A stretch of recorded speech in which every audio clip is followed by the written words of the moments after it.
World, May 16th, 2020. Come at you with a video. I wasn't going to do one again tonight. I got some space weather stuff I want to share with you because it is relevant. But this is Marf. You guys know who Marf is. Fugel. Listen. Obviously, you can see he's in a hospital bed. Nobody freak out or nothing. He's not going to do his show tonight, I don't think, because he's usually on right now. I don't know his status right now anyway. What I'm going to do is I'm going to let you guys listen to him. But before we do that, I want to point something out. He's going to ask for prayer, number one. Number two, we're going to give it to him. That's what's going to happen here on my channel. And let me explain a couple things. He's going to ask for prayer.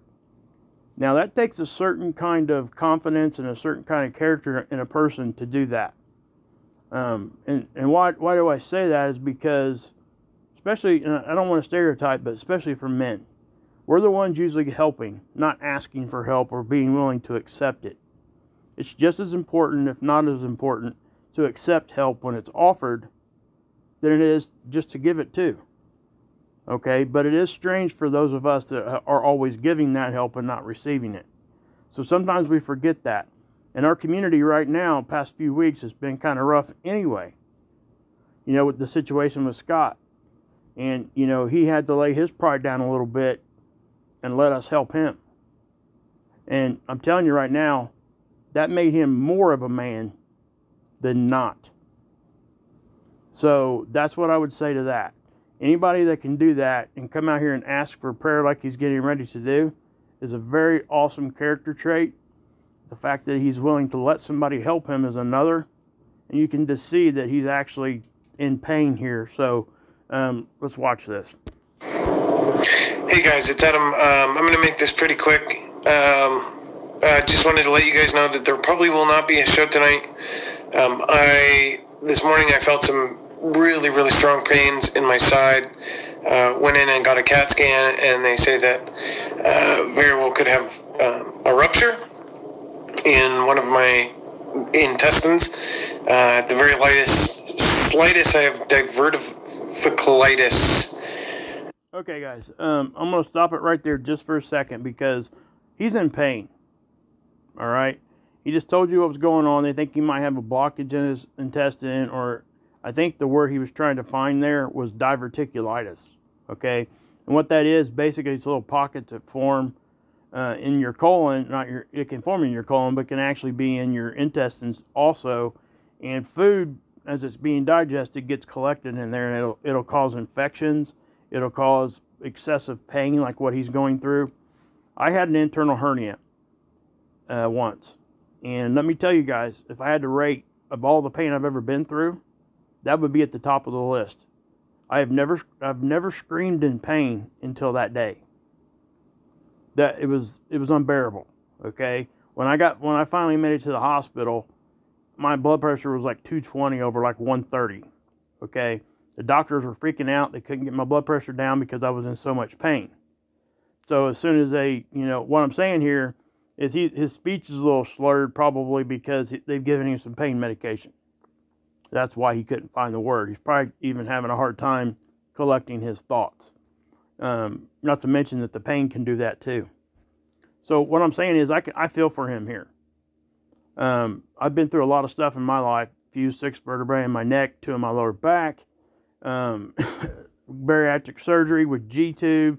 I'm currently fighting kidney stones on the side of my body that I don't normally. I think I actually have one stuck, and I may end up at the hospital myself.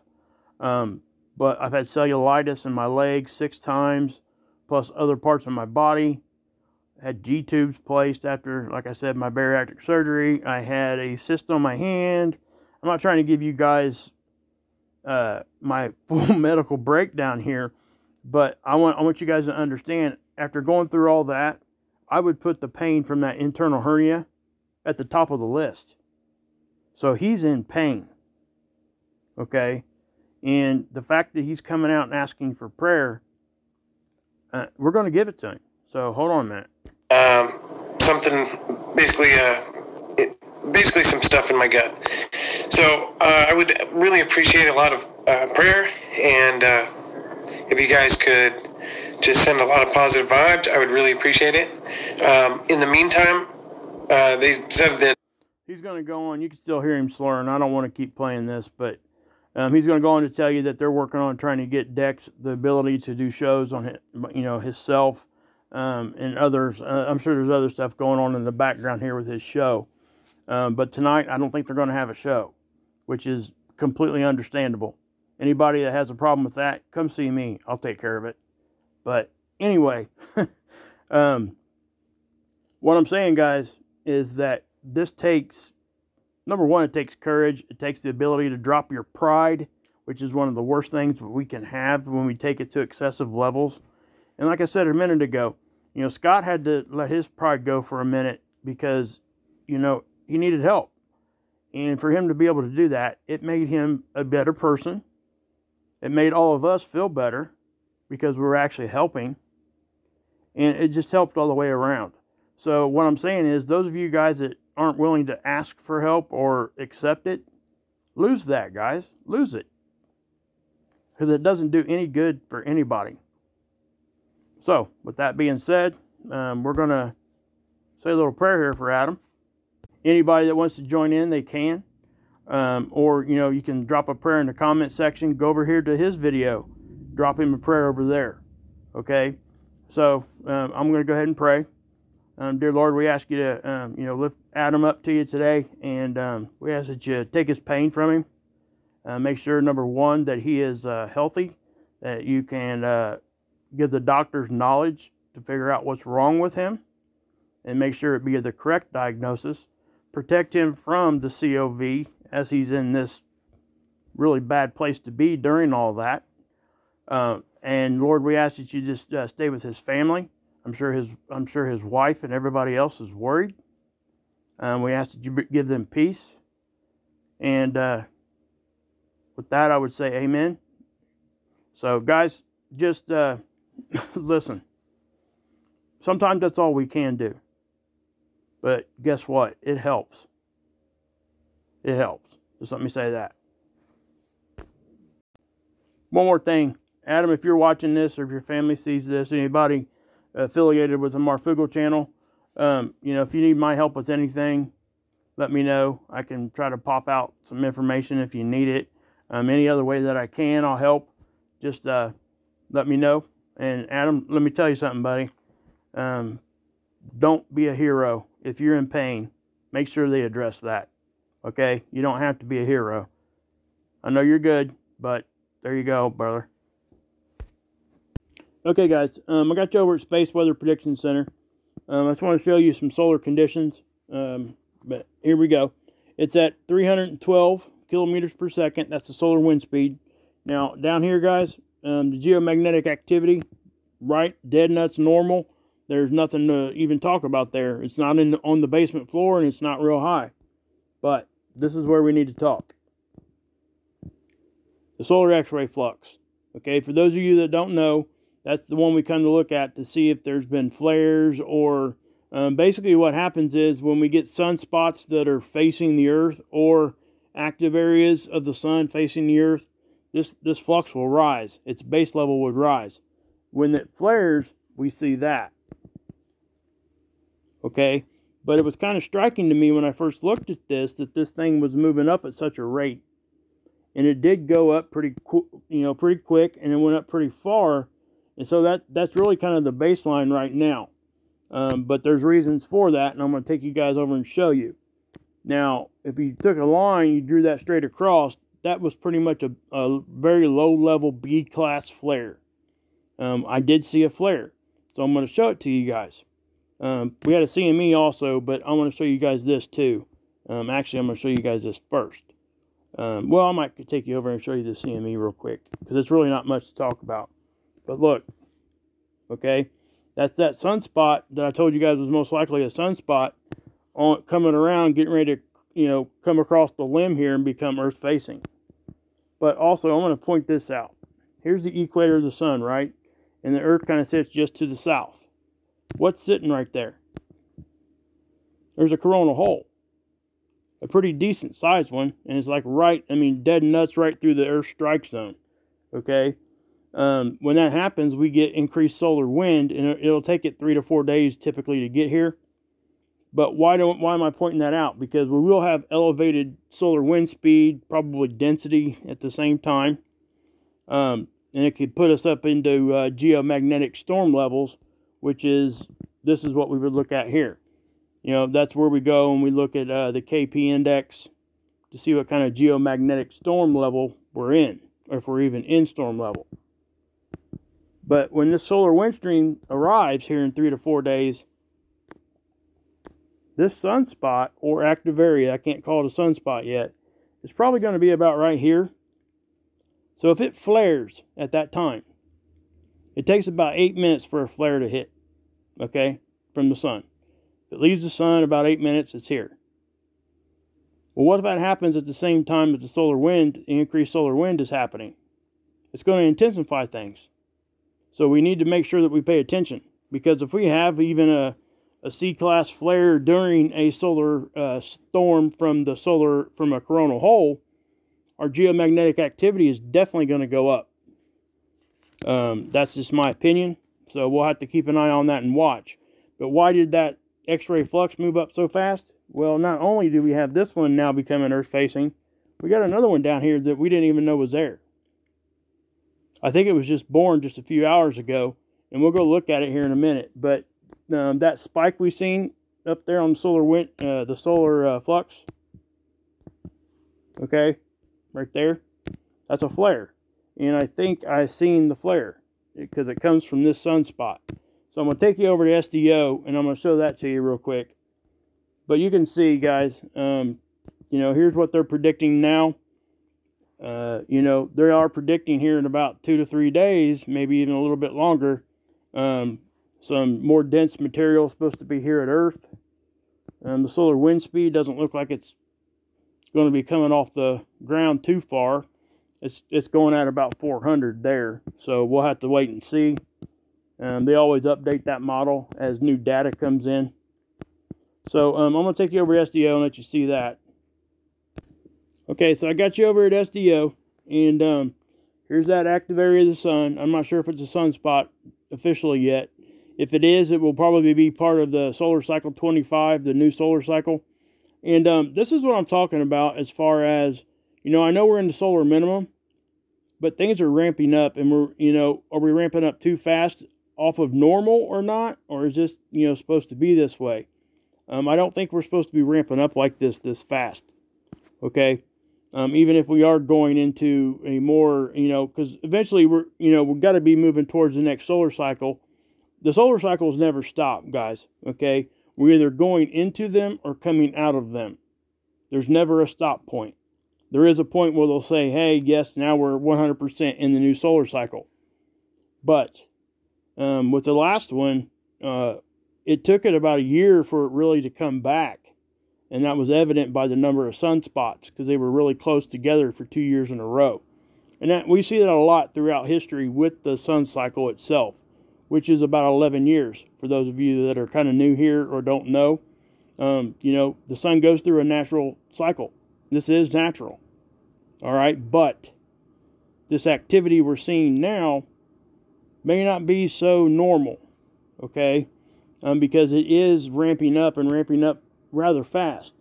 So if you guys could see that, I'm going to let it play through here at normal speed. You're going to see it, boom. See that? That was that flare. Look right in here. There. You see that little bam? Almost looks like a light bulb blowing, right? It's going to do it again. Boom. Okay? But here's the thing. Not only do we have that, now we got this area down here we got to pay attention to. That one there, I think, was just born. And we're going to go look at stereo A here in a minute and see if we can't see it. But, you know, that thing could be flaring too at the same time. It's most definitely adding to the X-ray flux, no matter what, because it is coming, you know, in front of us. So when these two active areas get closer to right in front of us, as that coronal hole, the solar wind from that coronal hole reaches us, if something happens from either one of those sunspots, like a flare, we could get some pretty intense stuff going on. And I'm not saying that's going to happen. I'm just saying the likelihood of stuff happening around a sunspot is greater. And I've said that a lot. But, you know, so here, that was the flare, I think. That's what caused that little spike in the solar X-ray flux. Okay, guys, the view I just showed you guys was from SDO, which is from our point of view. This one is from stereo A. The Earth would be here, stereo A would be here. Okay, and it's looking this way. That's what we're looking at. So, if we go down here and look at the timestamp, what the heck is going on there? Did that thing lock up? Okay, yeah, it did there for a minute. Sorry about that. But look at the timestamp. These are 2-hour increments. Okay, so right around, you know, early on the day on the 15th, this sunspot, this secondary sunspot, popped up. See that? It wasn't there until late in the day on the 14th to early in the day on the 15th. So now we have two areas we have to look at. This one here, guys, if that is not a sunspot, I'd be really surprised. It could be just an active area, which would be a coronal prominence, but looking at this thing and its activity, it really does look like a sunspot. And that's kind of what I would expect. But this also gives you kind of an idea of, okay, so this is the most latest capture from stereo A. The Earth is here, remember? So we've seen the sunspot over on SDO, and it was over here on this limb of the sun. So that should show you the distance that we're talking about. So whenever we see a sunspot on stereo A, and it makes it to this position, so about right here is when it would be completely Earth facing. Because the Earth is here. Well, let's do it this way. The Earth would be here, but stereo A is here. So you see that that's not directly 90 degrees. This thing is a little bit closer to us than it is directly 90 degrees. So that's why we get a little skewed vision right there. Just so you guys know. But check that out, guys. I mean, when these things come, we just got to pay attention and watch. Okay, this is over at Seeds. This is that CME I was telling you about.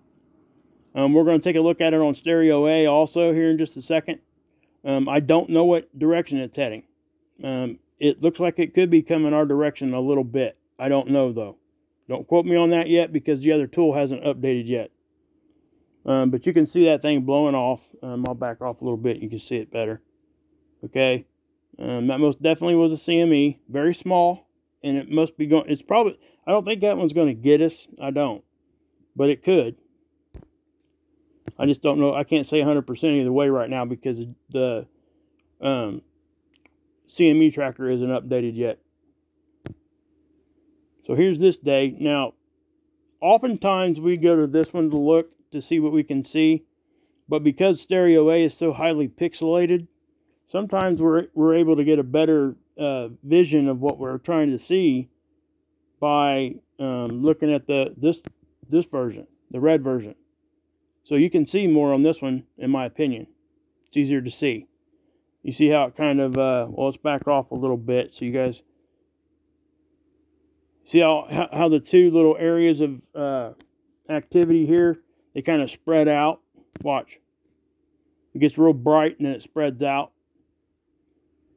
So, and also, you can see a little ball kind of form right here. Watch. As it goes through. I'll go ahead and zoom in so you can see that better. But what that is that's just part of the CME. It's just really concentrated. And there it goes. Okay. And I understand that's probably hard to see because stereo A is just highly pixelated, is what it is. Okay, guys, I also wanted to show you this real quick before we get off of here. This is the most recent capture on the Schumann resonance. And look, I mean, we even got more spike coming. Okay, and again, guys, look down through here. Does anything look like it took a consistent increase? It didn't. It's on, off, on, off, on, off. Look. Even during the spikes, that's what it's doing. This one here was the most consistent one where there really wasn't too many, start and stop. But you can clearly see on that one there is. Here's the newest one. That's happening that way too. Now you're probably asking because of the 16 to 1700 hour time that we were looking at for days in a row. We haven't made it to the next day at that time yet. Okay, that's right here. So we'll have to wait and watch. This one would be outside of that one. So we can't call it one of those. But again, man, this thing is active. And what's crazy, guys, is the fact that there for a minute, like 3 or 4 days in a row, we didn't have hardly any spikes. And then all of a sudden, bam, they're all back again. It's really strange. And also, guys, I've talked to people that have been watching this tool since forever. And they say, everybody I talk to says they're, back in the day, this would be just like unheard of to see stuff like this. They said sometimes you would see spikes, but they were few and far between, and they were usually about that big. They didn't last very long. But, I wasn't around to see all that. I have went back and looked at some of the archive data, and from what I could see, they're correct. So, guys, I am going to go ahead and end it here. I would say this one more time, guys. We need to pray for Marf, make sure he's okay. Sometimes that's all we can do, and sometimes that's the best thing to do, and that is to pray for people. So let's just not forget that. Let's be there for each other. And, I know this community is awesome. The past few weeks with what had happened with Scott, what had happened with, what's going on with Marf right now, and multiple other people, guys, that there's more good out there than there is bad. I'm seeing it with my own eyes. Judging not by what people are saying, but judging by their actions. They're following through with being good people because it's the right thing to do. And I'm proud to call these people my subscribers and my friends. So, anyway, God bless, guys. Yeshua saves. And Marf, you might want to drink some of my Kool-Aid. Might make you feel better. Later, man. See you guys.